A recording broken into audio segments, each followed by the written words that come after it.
imágenes que hemos visto tienen dos cosas en común. La primera es que todas son negligencias y la segunda es que todas tienen presencia de metales pesados. Y para entender un poco más acerca de esto, tenemos que montarnos a la historia y reconocer en qué parte de la humanidad o en qué parte de nuestra larga historia empezamos con la producción y la masificación de estos metales pesados. Hace unos 8000 años, nuestros antepasados moldearon y forjaron el primer metal en sus manos. El cobre tuvo usos en adornos y piezas orfebres, ya que para nuestros antepasados el brillo y resplandor lo relacionaban con sus divinidades. Todo este periodo lo bautizaron como la Edad del Cobre. Posteriormente, debido a las necesidades de alimentos, empezaron a construir armas de caza.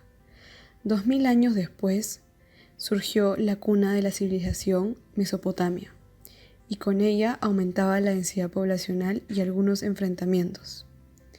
Estas generaciones buscaron un metal más resistente y con mayor dureza para facilitar el arado de la tierra y fabricar armamentos más resistentes. Es ahí cuando se crea el bronce, como la mejor alternativa. Este era una aleación de cobre y estaño.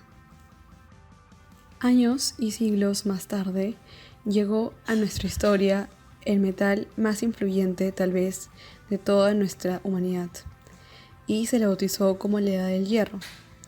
Miles de años atrás ya se extraía de algunos restos de meteoritos, pero era muy poco común y solamente para las grandes oligarquías. Su tratamiento y procesado siempre representó un problema, ya que se empleaba mucha energía en forma de calor. Las primeras guerras masificaron la producción de acorazados y escudos con una nueva aleación de hierro y carbono llamada acero. Pero este acero presentaba un tiempo de vida muy corto por su oxidación. Es por ello que se implementa una mejora con el uso de níquel y se crea el acero inoxidable. Para manejos más sencillos aparece el aluminio como un metal mucho más ligero, y luego el latón como una aleación para los avances tecnológicos como el reloj, telescopio y otros de la era.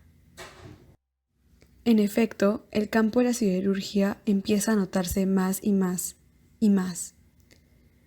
Para el siglo XX, los desarrollos tecnológicos acelerados por políticas bélicas generó una producción elevada de metales, y en un contexto con poca gestión ambiental, la explotación minera tuvo lugar en todo el mundo, y sobre todo en países ricos en estos. Se precipitaron y se desarrollaron muchos desastres, y uno de ellos es la tragedia de Aberfan. Todas estas eras influyeron en nuestras más actuales civilizaciones. Prosiguiendo con la historia de los metales, en la primera revolución industrial, con la invención de los ferrocarriles y buques a vapor de mayor tamaño, acogen al hierro como su principal metal. Una de las edificaciones más conocidas, que es la Torre Eiffel, también fue construida en base a este metal y tardó muchísimos años. En la actualidad, según especialistas, atravesamos la edad del silicio, ya que la mayoría de nuestros aparatos tecnológicos contienen este metal. Todos usamos un celular, una lavadora, una plancha de cabello y muchos artefactos más. La mayoría de estos en sus baterías contienen el silicio. Para ello, ahora vamos a definir los principales metales que se han usado y también cómo afectan en nuestro medio ambiente.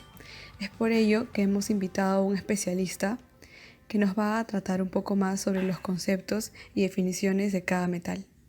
Los metales pesados son aquellos metales cuyas densidades resultan mayores a la del agua, por lo que excesivas concentraciones resultan altamente tóxicos. Muchos de estos metales ya existen en la naturaleza. No obstante, la creciente presencia de actividades humanas en los ecosistemas hace que sus concentraciones se incrementen a valores peligrosos, por lo que es necesario regular la presencia de estos elementos en el ambiente.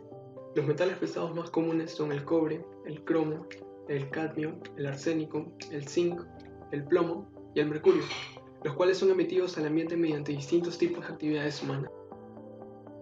La minería es una de las principales fuentes de emisión de metales pesados, ya que estos son emitidos en forma de relaves mineros, así como desechos producidos por la refinación de metales en los procesos de extracción de minerales. La agricultura también es una fuente de emisión de metales pesados, ya que los agroquímicos como los fertilizantes y pesticidas comúnmente empleados en este ámbito contienen en su mayoría plomo, cadmio y arsénico, por lo que estos metales pueden depositarse en los suelos, ser absorbidos por los cultivos y acumularse, o ser lixiviados hasta llegar a las fuentes de aguas superficiales. Además, los metales pesados también pueden ser emitidos a los suelos mediante el uso de aguas contaminadas para la irrigación de cultivos. Otras fuentes de metales pesados son las plantas de procesamiento metalúrgico y acueros. Esto debido a que estas actividades tienen como residuos metales pesados que se acumulan en la atmósfera en forma de material particulado, por lo que pasan a ser parte del polvo urbano y afectar a la salud de las personas. Analizar las cantidades de metales pesados que se emiten al ambiente resulta importante debido a que estos no se degradan biológicamente, por lo que pueden estar presentes en los ecosistemas por largos periodos de tiempo, afectando a los organismos vivos y provocando problemas de salud. Además, los metales pesados pueden ingresar al cuerpo humano por vía respiratoria, intestinal y en algunos casos menores por vía cutánea, y también permanecer por mucho tiempo en el organismo debido a la bioacumulación, generando enfermedades a largo plazo.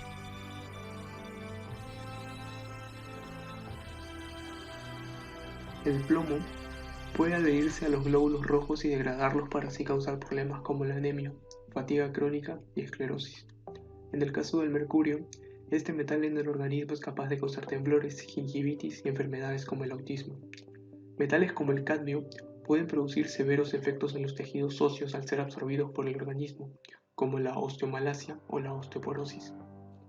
El cromo se caracteriza por depositarse en las vías respiratorias al ser absorbido por el organismo, por lo que provoca úlceras nasales y aumenta el riesgo de cáncer en el sistema respiratorio en general. En cuanto al arsénico, la exposición al mismo puede causar varios efectos sobre la salud, como es la irritación del estómago y los intestinos, la disminución en la producción de glóbulos rojos y blancos, cambios en la piel e irritación de los pulmones. Además, los metales que son considerados esenciales a cantidades trazas, como el cobre, hierro, manganeso y zinc, pueden causar enfermedades neurodegenerativas como el Alzheimer, problemas cardiovasculares como la disminución del colesterol bueno y sobre todo problemas reproductivos. Entonces, ¿cómo afecta la presencia de los metales pesados en el ambiente? Se entenderá mejor con los siguientes casos.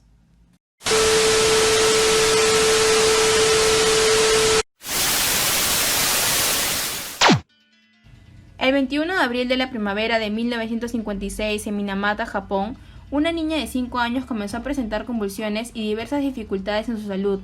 La trasladaron al hospital de la zona y solo días después, otros 4 casos similares a los de ella se fueron sumando. Los síntomas variaron, pues iban desde problemas sensoriales en las extremidades, reducción del campo visual y problemas neurológicos, a otros más leves como dolor en las articulaciones, insomnio y dolor de cabeza. Hasta ese momento los doctores no daban con la razón para estos males, justamente por las diversas formas de presentarse. Sin embargo, a raíz de un estudio, se reveló que estos síntomas se debían al envenenamiento con metilmercurio hallado en los productos marinos que se consumían. Fue entonces que la enfermedad dejó de ser desconocida, aún así el origen de esta no se identificaba. Como todo conflicto, era necesario dar con él o los responsables. La empresa Chiso era la principal sospechosa, y es que en la planta que tenían en Minamata se comenzó a producir acetaldehído empleando un catalizador de mercurio, lo que en términos simples refiere a un líquido volátil y altamente tóxico capaz de alterar el ADN. Pero, si bien es cierto que todo apuntaba a esta empresa, por esos años era difícil esclarecer una duda de esta magnitud, pues los estudios no tenían este alcance. No fue hasta 1971 en donde la justicia nombró como culpable de lo ocurrido a Chiso. Se determinó que la planta situada en Minamata liberaba a la bahía los residuos de las sustancias químicas que producían. Estos desechos eran altamente venenosos. Tales residuos fueron consumidos por los peces y mariscos. Los habitantes consumían estos animales sin saber cuán contaminados estaban y posteriormente sufrían por la intoxicación con mercurio. De todas las víctimas, solo 2.771 contaban con un certificado de padecer la enfermedad de Minamata. Y es que no era sencillo detectar años después que alguien podía padecerla cuando el metilmercurio solo tarda en 60 o 90 días en ser excretado. Y es probable que no se conozca con exactitud los efectos que esta enfermedad ocasionó. Es probable que Minamata no haya terminado, Pero lo que sí es un hecho es que la intoxicación por este tipo de contaminantes dejó a más de la mitad de un pueblo con secuelas de por vida.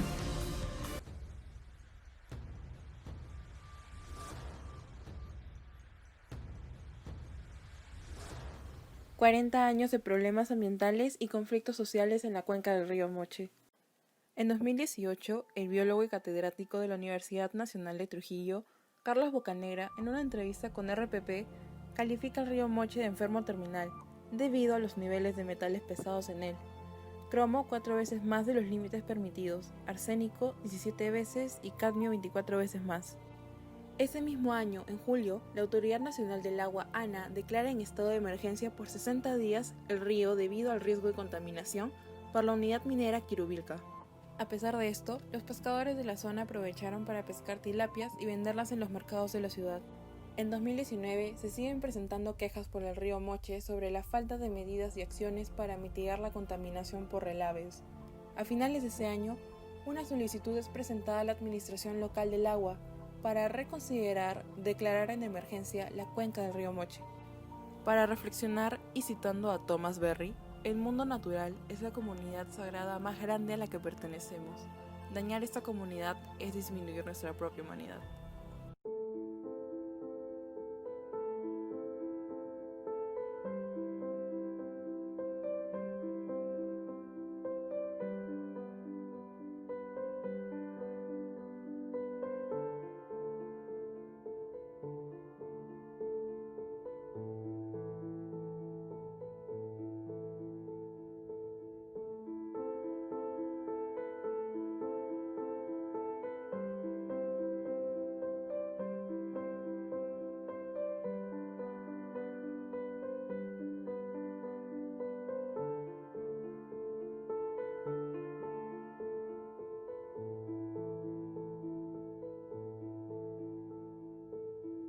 Como hemos visto, los metales pesados tienen un gran impacto en el medio ambiente, siendo estos el centro de discusión de un sinfín de problemas. Pero, ¿hay alguna manera de evitar o solucionar los problemas causados por los metales pesados? En la actualidad se manejan diversos métodos y técnicas para contrarrestar este problema. Los métodos de absorción, filtración, intercambio iónico son algunos de ellos, cada uno con sus respectivas ventajas y desventajas. De todos estos se considera que la absorción es la mejor hasta ahora. ¿Y por qué? Bueno, básicamente se denomina absorción aquel proceso donde normalmente se usan materiales de origen biológico, que captan, pasiva o activamente los metales pesados. Esta, por tener una fácil operación, bajo costo y gran capacidad de procesamiento industrial, hacen de esta una técnica bastante atractiva y fiable para combatir el problema. Sin embargo, hoy en día, después de una serie de investigaciones y el continuo desarrollo de la nanotecnología, se ha determinado que los nanomateriales a base de carbono, y en especial los nanotubos de carbono y grafeno, como absorbentes son actualmente por sus grandes volúmenes de poros, sus altas áreas superficiales, sus propiedades no corrosivas, entre muchas otras de sus ventajas, las mejores en comparación con otros absorbentes o métodos de inhibición de metales pesados.